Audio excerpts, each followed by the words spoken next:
My name is Brendan Smith. I am the Brewing Sailor, and this is another Hangover free review. Let's get into it.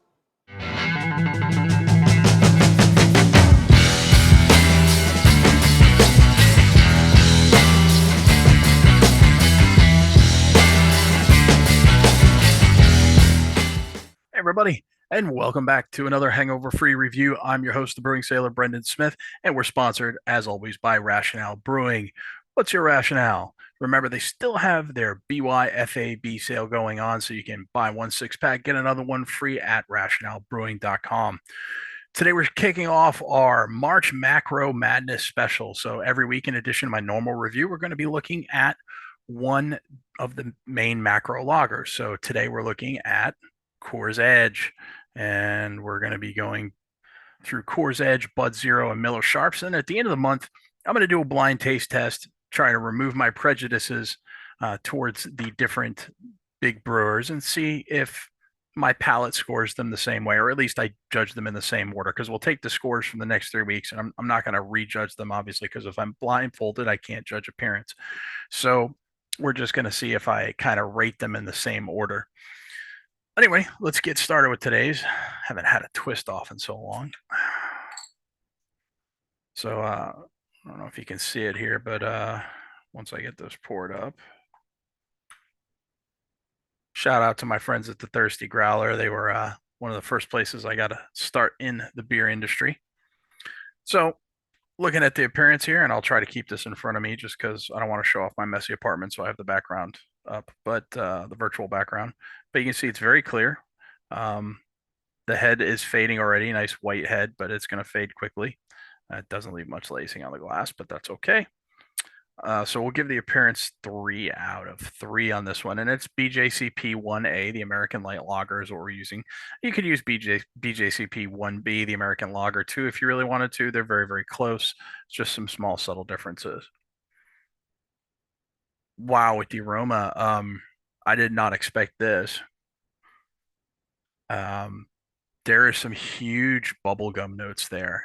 And while that's great in some Belgian and German lagers or ales, you generally don't see that more in the German and Belgian ales. I should say the German lagers are usually pretty clean fermentation profile. But with this one, yeah, lots of bubblegum, and that's not something you would see with an American light lager. Uh, Very much not to style. It's covering up any of the grain or corn. If there were any slight floral or spicy notes from the hop, we're not smelling those. This is just a overload of bubblegum. And while it's not unpleasant, it is definitely not to style. So that really kills your score there. So it's still a nice smell. It's just not the right smell. So we're going to give this a 5 out of 12 on the aroma score. Let's see how she tastes.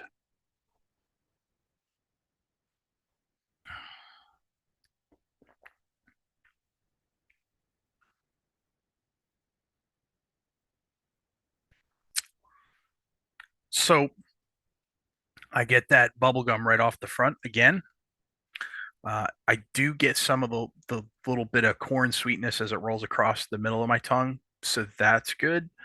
But then it's all bubblegum again on the back of the tongue and in the aftertaste. And, I just burped a little bit, and that was all bubblegum as well. It's like I'm eating a big handful of big league chew when I was in Little League. So can't give it a great score here either, because once again, it's just not to style. This much yeast ester, or maybe it's an off flavor. I don't know. I'd have to do some research on that. But this much of it, generally speaking, bubblegum is a yeast ester, and this much of it in this style, not good. So gonna have to get another bad score. It's gonna be 8 out of 20 on the flavor. As for the mouth feels pretty good. It's right where you expect to be. It's pretty light, pretty, almost watery, but it's crisp. It's refreshing. It's nicely carbonated. It does have that slight carbonic bite to it on your tongue. It's going to dance on your tongue, very effervescent.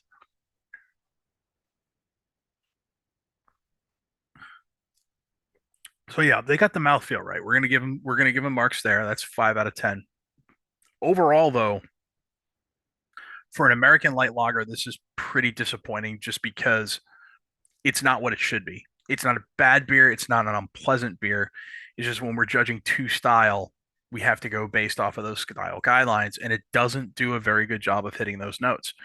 So overall, we're going to give it a 4 out of 10. In total, that gives us 25 out of 50. So a very average beer. And really, I was kind of being forgiving. There might be judges out there that might even be harsher because of those bubblegum flavors, but I did give them a little bump on the appearance in the Rome, or I should say the appearance in the mouthfeel because they got those correct. But yeah, pretty average beer. Now, when it comes to my personal observations, this is not a beer I would normally get. This is not something that I generally buy. And when I do buy bigger brands, I tend to get something like Stella or Peroni. I just enjoy those more. But if you're, those bubblegum flavors being there is why it scored so low, but it's not a really terrible beer. I mean, the bubblegum's not unpleasant, as I said. And if you like bubblegum flavor and you want a softball slash lawnmower style beer with bubblegum flavor and at a reasonable price, this will get the job done for you. Plus, you can find it everywhere. It's nationally distributed, it's Coors. So you're not going to have a hard time finding it. So if you want a real lawnmower slash softball beer that tastes like and smells like bubblegum, I mean, I gotta admit that's probably a pretty niche market, but if that's you, then this will get the job done for you. Where does it fall on my personal scale? Just to kind of go over it again, it's regular rotation, would buy again, would drink it again, given limited options. I'm okay never having it again, and drain pour. Well, it's not a drain pour, uh, but I would be okay if I never bought it again. It's kind of how it is. Um, just a commentary on the current setup. I know it's not my normal level of production. Uh, right now, I'm ultra busy. I've got multiple irons in the fire. I'm working at the bank. I'm trying to get stuff out for Rationale's brand ambassador for them. I'm doing 2 reviews a week now. I'm social media guru for my homebrew club. So I just got a ton going on, and we can't always get out to film. Plus, for those of you who don't know, my wife's on long-term disability, and it's very hard for her to do some of this editing stuff. So I'm in some of the filming stuff. It just gives her really bad headaches and migraines. So I'm trying to minimize the effect on her as well. So because she does an awful lot for me that she really doesn't have to, and sometimes she probably shouldn't. So we're gonna kind of back off on that just to make things a little easier on her and hopefully make things a little easier on me too. But I hope you still enjoy the content. If you did like what you see, please give me a thumbs up. If you didn't like what you see, then give me a thumbs down and leave a comment letting me know why. And I really hope today is the day I earn your subscription. Thanks, everybody. Look forward to seeing you on the rest of our March Macro Madness series and again on our regular reviews, which will still be dropping on Fridays. Hope you all have a wonderful week. Sláinte.